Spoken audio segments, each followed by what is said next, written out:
kita masuk kepada yang kedua, iaitu 3.5 itu marah ataupun panas baran. Okey, ini di antara penyakit yang kita banyak ada ruang untuk membantu. Sedangkan penyakit ini sukar untuk rawatan biasa. Nak merawat orang suka marah, orang panas baran. Tapi kita merawat banyak. Kita merawat banyak yang ini jika diikut cara kita merawat dia, barannya habis. Kalau ada pun dah ujung-ujung dah. Okey, anda kena faham dulu. Al-ghadabu minasyaitan. Marah adalah kerja syaitan. Seorang yang suka marah ataupun mudah sangat marah sampai tak dapat kontrol marah dia, sampai boleh pecah barang, pecah benda, tu yang mati baru ni, dia ketuk kepala anak dia dengan hema. Yang suara baru marah. Allah marah pun anak tu dia isap rokok, tak suara baru. Anak tu main rokok dia. Budak bila tengok rokok kan dia patah. Apa? Mati anak. Isteri dia kata memang dia panas baran. So panas baran sampai mati anak. Itu yang dengan suami isteri yang kena. Okey. Sebab kesemua ini marah. Sebab dia kena rawat. Itu satu. Dan yang kedua, semakin orang itu marah, semakin baran menjadi. Kalau dulunya sebulan sekali dia naik baran, dia layan baran itu 3 minggu dah jadi sekali. Akhir seminggu sekali. Akhir tiap-tiap hari dia baran. Maknanya dia sama dengan cerita orang yang was-was. Was-was juga syaitan. Ada was-was, dia was-was pada hari ini ambil wuduk sampai basuh 10 kali. Besok dia naik 11 kali. Lusa naik 20 kali. Dia takbir sembahyang. Hari ini Allah Akbar 3 kali. Selang lagi 2 hari naik 5 kali. Lagi setahun 100 kali. Takbir sembahyang daripada masuk subuh sampai naik matahari, tak dapat lagi. Itu saya kata, anda faham kaedah itu. Bila syaitan sudah dia menang, dia menguasai seorang itu, dia tak lepas, dia akan terus bagi. Sebab tu yang baran tadi saya kata tu, sampai peringkat dia boleh bunuh anak. Dia boleh pecahkan barang-barang dia di rumah dia. Dia pecah TV. Ya, seorang kawan saya yang baran tu, baran dekat telefon, tengah-tengah sedap cakap yang mustahak. Dan ini orang businessman tengah bercakap, telefon tu putus. Hancur. Sampai. So beli lain. So isteri dia jumpa dengan saya, Ustaz tolonglah. Tahun ni dia kata dah 14 dah telefon. Tapi saya cerita betul, cerita yang kata baran ni nak. Ni kawan saya ni, kawan. Satu dia pelik perangai dia ke bulan puasa. Dia nak buka puasa mesti dengan buah Melaka. Buah Melaka. Dia orang Kedah lah. 1 tahun itu, tahu dah, isteri tahu dah, kata dia nak buah Melaka. Buat buah Melaka hari pertama puasa. Dia businessman. Dia tak balik pada hari itu sebab dia orang panggil buka. Tak apa lah. Hari kedua buat pula. Dia buka luar juga. Habis. Hari ketiga buat lagi. Dia tak balik juga. Sibuk. Hari keempat tak buat. Hari keempat tak buat buah Melaka. Dia balik ke rumah dia ngam-ngam dengan buka puasa. Duduk, buka, mana buah Melaka?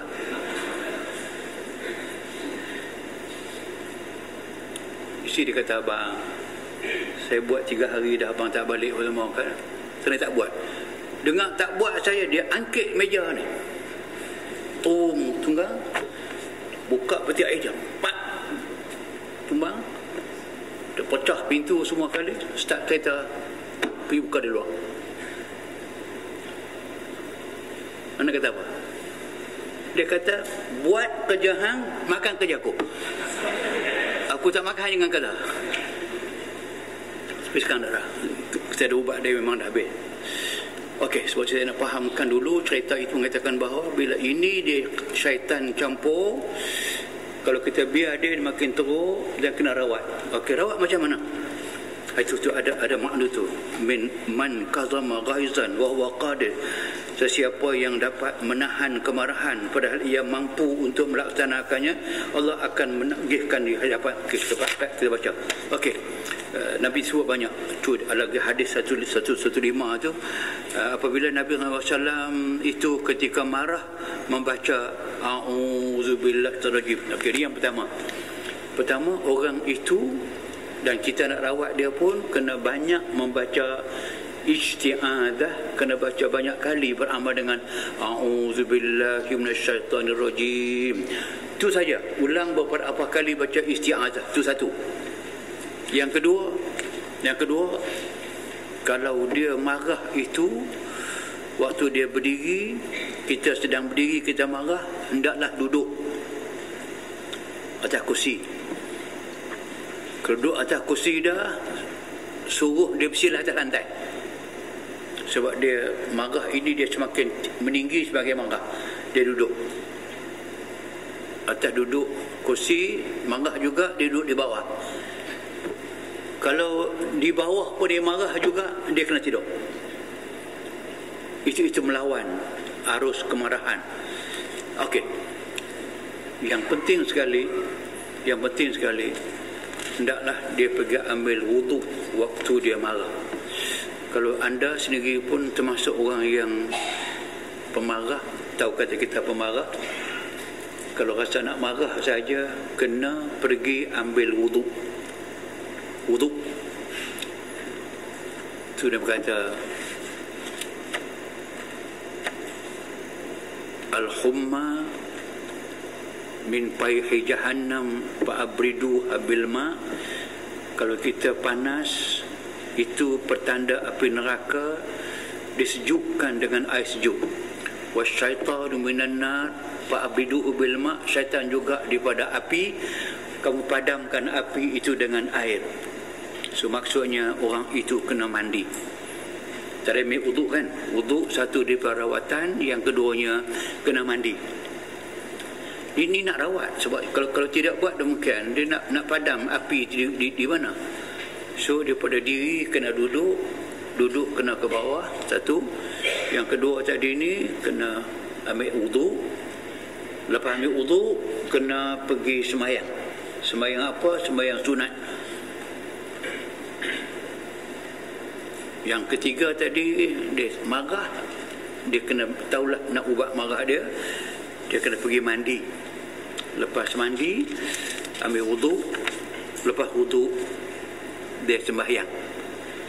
Itu ada yang akhir halaman 117 tu. Idza ghadaba ahadukum wa huwa qa'im fala yajlis. Apabila salah seorang daripada kamu itu marah walau ia dalam keadaan berdiri, maka ia hendaklah duduk. Iaitu sekiranya marah itu hilang daripadanya, andainya tidak ada, hendaklah dia baring. Tengok. Itu saya kata panduan hadis jelas. Saya sebut awal tadi, merawatnya orang tu kenapa? Kita kena beritahu kat dia, kata kalau dia kat keadaan berdiri, dia kena duduk. Keduduk ke bawah lagi. Kalau bawah lagi juga tak ada marah, dia kena tidur. Dengan cara itu kita melawan marah tadi, dia tak akan marah. Ataupun dia kurang degree marah dia. Marah lagi, ambil air semayang. Lepas tu kena semayang. Ada lagi, dia kena mandi, ambil air semayang dan semayang.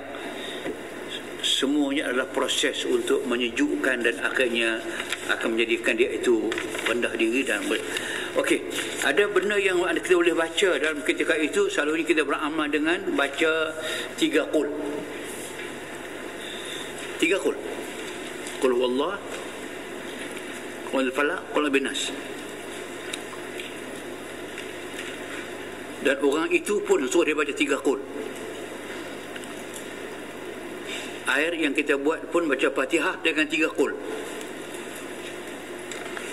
So banyak yang kita dapati bahawa ini adalah suatu amalan yang boleh menghilangkan, akhirnya dia akan hilang, yang dipanggilkan dengan bagan, panas bagan, ataupun marah yang bersangatan. Marah biasa itu biasalah, siapa mana boleh Islam tak marah. Kadang-kadang too much lah kalau orang buat kepada kita yang tak patut tu, memang kita marah. Itu bukan penyakit, sebab Nabi pernah marah. Tapi marah yang bertempat lah. Tapi ini sampai tak buat Melaka lah. Makanan atas meja semua untuk anak-anak buka puasa hari tu, tunggang habis. Siapa tak boleh makan? Tapi menyesal lepas tu. Okey, tentang marah ada soalan? Ya, belakang.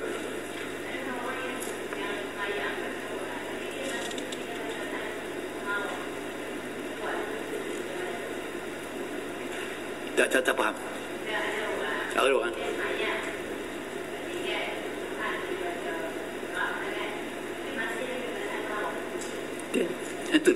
Yang tu kena ubat lah. Betul lah tu. Tak ubat. Tu saya sebut tadi, saya katakan bahawa memang marah itu jika tidak diubat, dia lama. Dia akan lama, dia akan bertambah. So waktu yang sama saya kata di bawah, kalau kena ubat, saya adalah pengalaman saya, memang orang tu tahu mengatakan dia kurang. Kawan saya tadi tu, memang kawan kata, yang saya kata yang telefon 14 biji setahun telefon, yang kata hancur rumah habis semuanya. Dia pernah hentam televisyen dia. Televisyen itu baru beli. Dia ni gila tengok bola. Tengah-tengah seronok tengok bola. Bola nak masuk tu, dekat nak masuk dah bola, blur telefon tu. Ambil kursi, pom. Nak kata apa? Sebab tu kita rawat dia tadi. Kalau dia sendiri pun dapat tahu kata ini, siapa pun tahu katakan tak elok, dan apa untungnya marah ni, rugi saja dan sebagainya. Maka dia kena faham demikian, dia kena rawat diri dia. Dia tahu dia kena pergi mandi, dia kena mandi. Dia kena semayang, dia kena semayang. Dia kena istighfar. Dia minta bantu kita. Dan Nabi sendiri pernah merawat orang marah ni. Nabi baca Allahumma azhib ghaiza qalbihi. Nabi baca pendek, Allahumma ya Allah, azhib, hilangkan, ghaiza, kemarahan, qalbihi, hatinya. Ada seorang yang amat marah dekat Nabi Muhammad, datang membawa pisau di belakang dia. Di belakang dia nak bunuh Nabi Muhammad. Tersempak dengan Nabi tengah jalan. Nabi tanya dia, kamu nak pergi ke mana? Dia kata, nak pergi jumpa kawan. Nabi kata, tidakkah kamu berniat tadi nak bunuh aku? Dia diam. Tidakkah kamu bawa pisau belakang kamu? Dia tak nampak dalam baju. Dia takut. Nabi pegang dada dia, Allahumma azhib ghaiza qalbi. Ya Allah, hilangkan kemarahan hatinya. Nabi angkat, dia kata, yasluju sadri. Lepas Muhammad buat itu kepada aku, yasluju salju ais, dada aku sejuk macam ais. Hilang marah. Aku tahu kalau Tuhan tak bagi tahu kepada dia, orang tidak tahu niat aku hari itu nak pergi bunuh dia. Dia tak nak pergi bunuh dia. Dia tahu niat aku, dia tahu aku berpisah di belakang. La ya'rifu illa huwa nabi. Takkan ada orang tahu melainkan dia seorang Nabi. Maka dia beriman. Dia maknanya saya nak sebutkan, maknanya Nabi pernah mendoakan orang yang marah itu dengan pendek sahaja, Allahumma ya Allah azhib ghaiza qalbihi, hilangkan kemarahan dia. Itu pernah saya buat. Dengan demikian kita akan dapat kesembuhan Allah Subhanahu Wa Taala. Okey, satu lagi. Okey, yang tadi juga tu yang saya kata ada satu lagi masalah. Ada tabiat jahat yang selalunya kita mendapat pengaduan daripada ibu-ibu selalunya, kerana bapa-bapa, bahawa anak kecil sudah ada tabiat yang tidak baik, tabiat yang jahat. Kadang-kadang tabiat itu tidak jahat, tapi macam tidak elok, macam tabiat bantai busuk. Tak tahulah, saya pernah ada seorang anak yang dia kain selimut dia tu, kain selimut dah dia besar dah, kain selimut tu sampai dia tinggal benang dah, warna hitam dah, jangan dia tak boleh basuh. Dia takkan boleh tidur melainkan kena ambil kain tu buh hidung. Balik kampung kena bawa, balik kampung sekali terlupa kain tu, menangis manjang, cari kain baru tak mau. Sampai akhir kita rawat dia, memang sembuh. Bantai busuk, kain busuk, kadang puting tu dah keput habis dah, jangan ditukar. Itu termasuk orang katakan tabiat tidak elok lah. Okey, yang lain daripada itu, yang ini sampai ke peringkat yang di antara tabiat busuk ni macam kaki judi, kaki arak, itu tabiat lah. Ataupun orang yang suka berbohong, bercakap bohong, tak bohong demam dia, bohong lega demam, tabiat lah, tabiat buruk.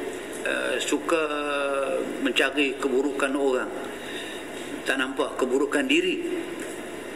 Itu semua kita, sebab kita pilih ataupun kita lihat, inilah dia perkara yang memang orang lain tidak boleh tolong. Maksud saya, kalau klinik ke, hospital ke, even psikologi pun tak boleh tolong. Tapi kita boleh tolong mereka dengan ikhtiar yang kita ada di sini dan sebagainya. Itu kita sebut dia macam halaman 122 tu, orang yang suka main arak, main judi, tenuh nasib dan sebagainya. Itu kita berikhtiar supaya mereka berhentilah kalau boleh tabiat yang buruk seperti ini.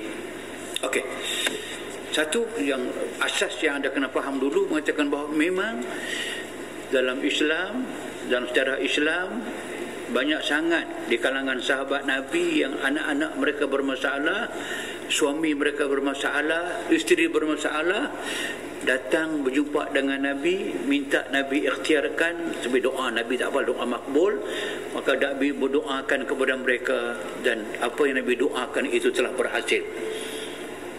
Dengan lain perkataan, bahawa tabiat buruk yang ada pada manusia ini, kalau kena dengan doanya, dengan pemohonnya dan sebagainya, maka Allah Ta'ala izinkan.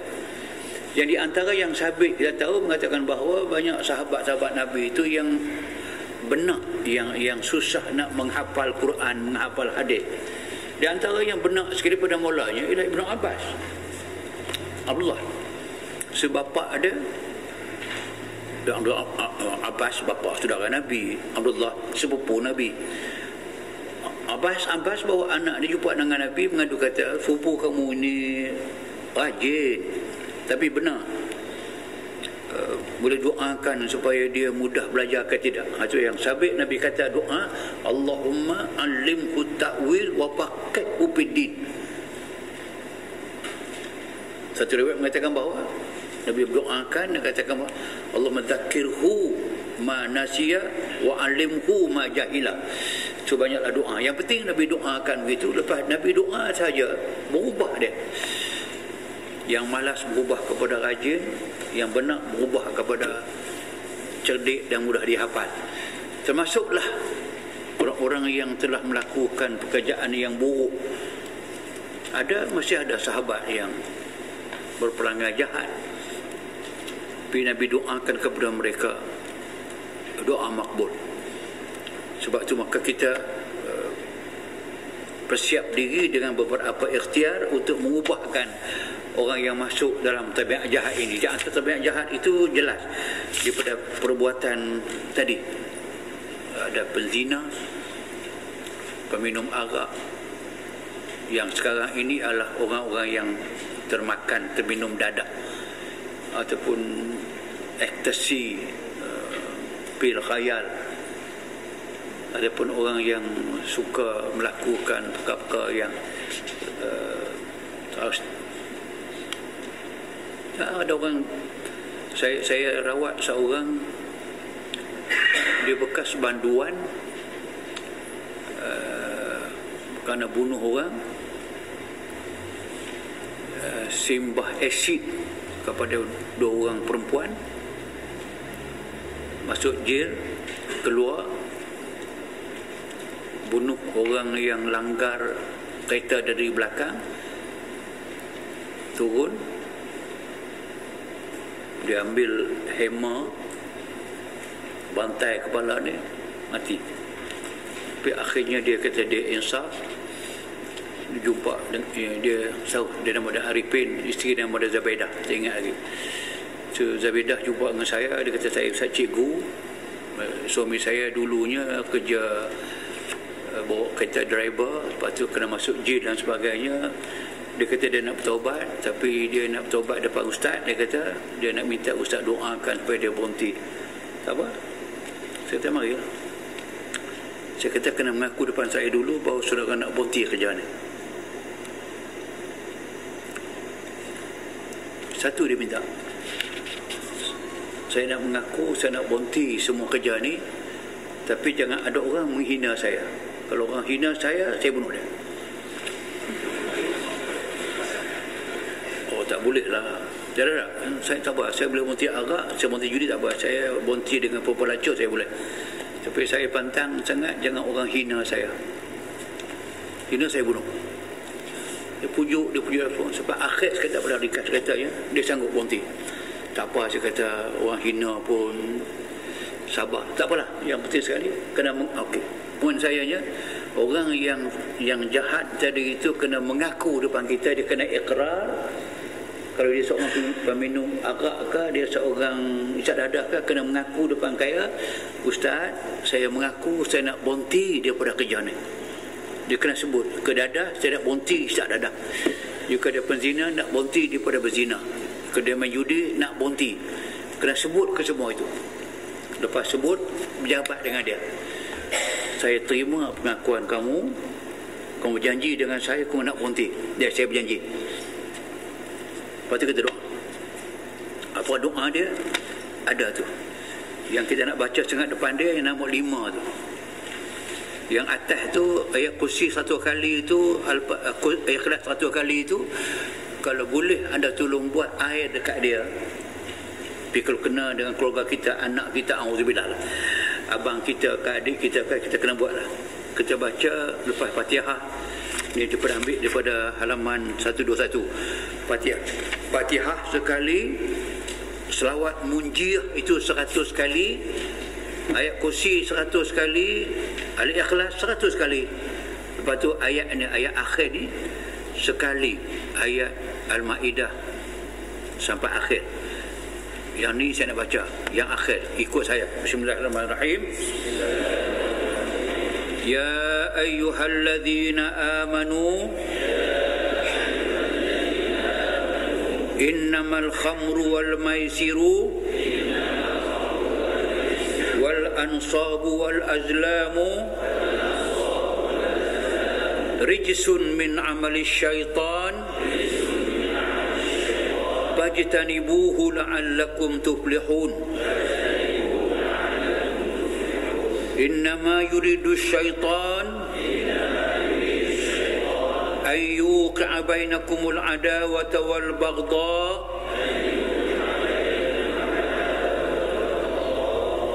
بالخمر والميسر ويصدكم عن ذكر الله وعن الصلاة فهل أنتم منتهون وأطيعوا الله وأطيعوا الرسول واحذروا فإن توليتم فاعلموا أنما على رسولنا البلاغ المبين. So yang awal tadi itu, ini semua kena buat dalam air, doa dalam air. Dia memang lama lah, memang kena tekun sungguh lah, sebab penyakit yang kita hadapi itu Dekat yang berat, kalau orang yang kena dadah, dah kena berapa tahun dadah dan nak berhenti. Tapi kita kena buat, kita telah buat banyak yang berhenti. Banyak yang berhenti. Macam tabiat buruk saya kata tadi, bahawa yang tadi saya kata bunuh orang tu, dah dia berhenti. Memang berhenti dah, saya tahu. Sebab tu di samping kita baca banyak kali itu ada guna dia. Selawat munjiah ni bawah ni ada, kita baca ayat kursi 100 kali, ikhlas kepada Allah lah, apa ni 100 kali. Itu ayat akhir. Ayat ini pun memang ada kena-mena. Ayat yang menyatakan bahawa arak, judi, tenun nasib, berhala, satu perkara yang kotor peribadi orang itu daripada amalan syaitan, maka hendaklah kamu berhenti, kamu jauhkan daripada ibu, dengannya kamu akan dapat kejayaan. Sesungguhnya syaitan menghendaki supaya kamu jatuh dalam permusuhan dan benci-membenci dengan perkataan arak dan judi, dan menghalang kamu daripada ingat Allah Subhanahu Wa Taala, dan kamu tak semayang. Apakah kamu tidak mau berhenti? Itu hal antum muntahun tu. Taatlah kepada Allah. Kalau itu sampai, dia akan berhentilah kerja itu. Taat kepada Rasul dan ambil ingatan. Wahzaru tu kamu tahu, semua kamu buat ini tidak akan mendatangkan keuntungan apa-apa pun dunia. Betul, macam orang main judi ni. Kalau dia berfikir, mana pernah ada orang main judi yang kaya? Yang kaya tu kaya judi tu. Yang main judi ni macam main ekor tu, dia kena sekali, yang tak kena 1000 kali. Kalau main judi macok yang pemain, dia menang pada hari itu, dia balik esok mari pula, tak akan rugi habis. Kalau dipikir begitu, dia pahal antum tahu kamu kena berhenti. So ayat ini kita baca buat pada air tadi itu, bagi orang itu minum. Bagi orang itu minum, lepas tu tambahkan kalau dia sendiri, kalau dia benar-benar nak berhenti sungguh, bagi dia baca yang ni. Dia baca sendiri, dia betul tekun baca Fatihah, selawat munjiah ini, kalau boleh baca qul huwallah tadi itu, baca ayat kursi, baca qul huwallah dan sebagainya, ikut kaedah kita baca ini. Dengannya dibuat pada air, dia minum air dan basuh muka, insya-Allah akan berhentilah tabiat buruk tadi, termasuk perkara yang jahat seperti ini. Dan kita pernah buat juga, kita pernah buat darul syifa. Macam malam kita berjumpa itu, ayat Yasin yang ramai-ramai kita baca tu. Kalau kita ada majlis zikir yang kita buat tu, yang ayat Yasin yang ramai-ramai kita baca, ayat itu bekalkan kepada orang yang tadi itu, tak dadah dan sebagainya. Kalau dia dadah, teringat sahaja nak hisap dadah itu, jangan hisap, minum air yang kita buat, air Yasin tadi kah, air kita doa ini kah, minum air itu basuh muka dia. Lepas tu suruh dia baca Quran. Khasnya ayat ni, ayat yang kita baca tadi tu. Ayat ni pun kalau boleh, ini bukan sekali tu, kita ada bawa tu 70 kali tu. Kalau boleh, mana kena baca banyak lah, walaupun tidak sampai 70, tapi kena baca banyak. So inilah rawatan yang telah kita buat dan akan kita buat untuk bantu diri kita, auzubillah, keluarga kita dan masyarakat kita yang terlibat dengan perkara-perkara yang amat buruk tadi. Hatta orang yang tidak semayang pun kita buat yang ni.